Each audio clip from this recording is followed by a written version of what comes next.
Sali na po! Ika-18 linggo na po sa karayong panahon. Ano ba ibig sabihin ni Isaías na sa bilang propeta? Sabi daw ng Diyos, lumapit kayo sa akin. Kayo mga nauuhaw.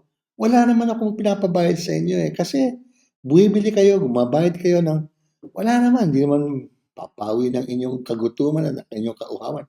Ako ang magbibigay ng buhay sa inyo. Makinig kayo sa akin. Listen to me. Heed me. Fast forward po tayo. Si Jesus, sinabi sa kanyang apostoles, pakainin naman natin itong mga tao to. Ay, lilima lang ang aming tinapay, 2 isa. Paano pakainin 5,000 mga mama na yan? Diba sabi natin, kapag imposible sa tao kasi, panahon na ang Diyos pumasok sa buhay. At alam niyo nangyari? Nabusog silang 5,000 katao. Hindi ba daw kabilang ang mga babae at mga anak, mga bata? Nabusog sila.